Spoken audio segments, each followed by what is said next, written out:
Welcome back to the channel. Hey, everybody, we have Mason Greenblatt. Thanks for Hey joining us. guys. Hi. That's Little Bear, and I am Papa Bear, also known as Robert Greenblatt. Today, we want to bring to you a really timely topic. It's always timely in real estate. And the question is there such a thing as a perfect house? Mason, is there such a thing as a perfect house? Depends on who you ask the question to, I guess. But no, in my opinion, no, there is no such thing in the home inspection world of it. Yeah, and that's what we're talking about. It's true actually too when we're shopping. So when we talk about a perfect house, perfection doesn't exist anywhere, right? You're a power lifter. There's no perfect powerlifting. There's really good, right? And you can always get a little bit better, but there's no such thing as perfection. It doesn't exist. So when we're here today, we're talking about, is there a perfect house when it comes to talking about the condition of the house and a home inspection? That's what we want to take a few minutes here, guys. We're going to share 3 important points with you. Stay with us because this is important information if you're thinking about buying a house or selling a house. Really important information right now.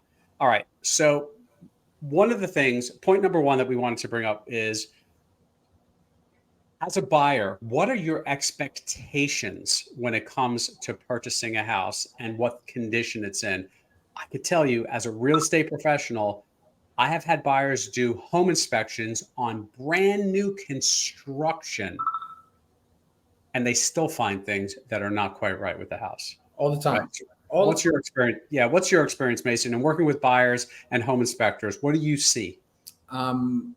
A lot mixed emotions. The first time home buyers typically are more scared because they have no idea what's going on. Rightfully so.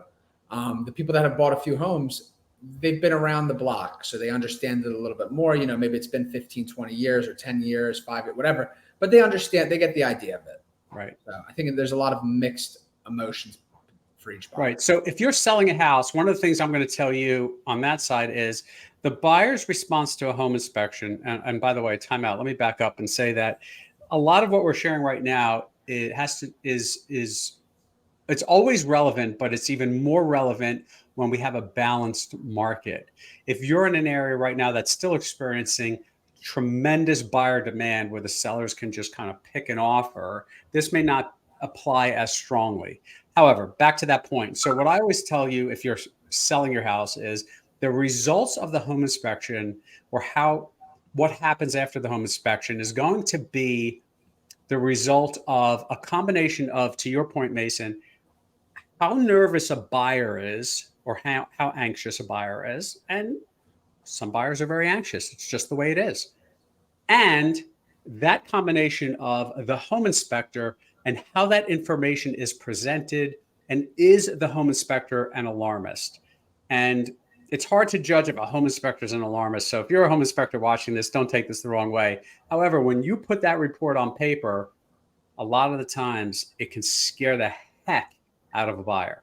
So I think one of the things that we always recommend, and so do the home inspectors that we work with, is if you're buying a house, be at that home inspection, because simply reading a report doesn't always paint the picture, and oftentimes it will scare you unnecessarily. So I think that understanding the expectations and knowing that no home will be perfect, and as a homeowner, there are things that require maintenance and upkeep as you go along. Now, Mason, let's take the concept of the second point here, which is a defect versus an improvement when we're talking about home inspections. Can you clarify what that is, please? So something that's actually wrong. So if it's the heater, the AC, the hot water heater, something that's mechanically not working correctly, versus an improvement, which would be a great example would be you don't like the water pressure in the house. So the home inspector notes it, but it's really not a defect in the home. If the seller's fine with it, it's just something that you don't prefer. Right. So let's just use the water. So um, if it's an older home, it may have been manufactured or built, I should say, built with 1/2 inch supply lines, whereas a newer house might have a 3/4 inch supply line. So really old homes that have 1/2 inch supply lines may not have great water pressure. right? And that's not a defect in the house. It's just kind of the nature of how that house was built. But let's take something that might be more obvious to a lot of people. How about, when we look at a heater, heaters come up a lot. You always want to make sure your heating system's working properly. Yep. So if the home inspector says to you, hey, Mason, congratulations on buying this house. The heater is 13 years old. And based on the data, heaters of this type usually last 14 to 16 years. It's working fine today, but Mason, you might want to budget for a new heater. Is that a defect or an improvement? That's an improvement. There's nothing wrong with it. It's mechanically working. Something you want replaced, but it's not. There's nothing wrong with it at today's home inspection. Correct. Exactly. Right. And you might need a heater in 6 months. It might 6 years. You never know exactly. But that's an important differentiation. Right. Yeah. So that was the second point. The third point, which this comes up a lot too, is once we get through the home inspection and we identify our defects, is there a situation where we're requesting too many repairs? Like, what does that even mean? It's situational. So if there's, 30 defects, I guess technically, yeah, you can ask for 30 things fixed. Doesn't mean they're going to go with it. I think that might scare a lot of sellers away, as we've realized. Maybe sometimes it's easier to ask for a credit in lieu of those repairs, because that's a little bit easier for a seller to swallow than 30 items being fixed in their house. Yeah. So I think it really just depends. Yeah. I think that, if you send a home inspector to my house or to your house, that home inspector is going to find stuff that we don't know about in our own homes. Yeah. And one of the most delicate things that we deal with are home inspections and the conversations with sellers. Because if a seller's been living in their house 20, 30 years, and then all of a sudden you've got like a whole sheet, several pages of a home inspection report of defects, could be like, like you said, 20 items, 30 items, whatever it may be. That doesn't feel good, right? That doesn't feel good. But to your point, it's situational. Now, if a seller says, "Oh, forget it, go pound sand, Mason. I'm not fixing this stuff for you," which they're not obligated to either. Right. With our standard agreement of sale, we can't force a seller to fix stuff. It becomes a negotiation. The seller may say, well, I'll fix these items over here. I'll offer you a credit for these items over here. Is that good enough? Now, if they are all technically defects, our standard templated contract, which we use here, does allow for the buyer to say, hey, no thanks, if they are truly defects. The older heater is not a defect. Correct. If the heater is not working properly, that is a defect. So there's a lot of interpretation here and a lot of expertise required in making sure that everybody understands what's going on.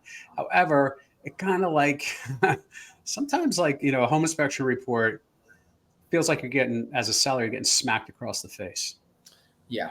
Yeah. Well, there's expectations on this. We talked about that. There's expectations on the buyer's side that the buyers are going to walk in and say the house is perfect. They're hoping that's what the inspector's going to say. Yeah. And the seller's probably thinking the same thing if they haven't sold their house in a long time.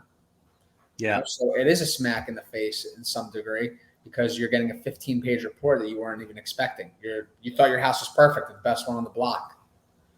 So what's even scarier about that is the 15-page report, meaning you're probably talking about 15-page request. The report in total, a lot of the inspectors use wonderful software. The report could be 50, 60, 70 pages total. Doesn't mean that those are all defects. It just means that a really thorough home inspector will go through the house from attic to basement and all around the outside. So they're being really thorough with photographs and all that. So again, let's recap those three things. Regarding home inspections, we have, what are the buyer's expectations is the first thing, right? Second thing was, what's a defect versus an improvement? Yep. Right? And how's that interpreted, and what does that mean? And then the third thing is there such a thing as asking a seller for too much? Yeah. The truth is, no seller will fix everything and no house is perfect, right? So it's about, hey, let's pick the most important things to you as a buyer. Let's focus on those things. And in actuality, again, in a balanced or more balanced market, let's say the seller says, I'm not going to fix that termite damage, and I'm not going to fix that defective heater, which is giving off carbon monoxide. I can kill your family. I'm not doing any of that. And you walk away from the house. Well, technically, that seller has an obligation to disclose those defects to the next buyer. And their agent has that obligation too. And Technically. What did you say? Technically? Yeah, technically. But in reality, that can't be policed. We just like to think that most agents will do the right thing and disclose those. But the reality is, if these are significant defects, ultimately, in most cases, a seller will deal with it if the contract dictates that it is not an as-is sale. Yeah. Right. So that's good, right? There's a few tips regarding home inspection stuff and how it's handled from a buyer's perspective, and a little insight to how it impacts a seller as well on the receiving end. Once again, guys, thank you for joining us. Mason, thank you for being here. Thank you. Please take a minute, like our channel, subscribe to our channel, and feel free to comment below about any topics we're talking about or anything you would like to hear us talk about. And if you are considering buying or selling a home in Southern New Jersey, we're here to help you. If you are somewhere else in the country and just need a great agent, reach out to us anyway. We have a super strong network, and we'd be happy to make an introduction. Have a great day, everybody.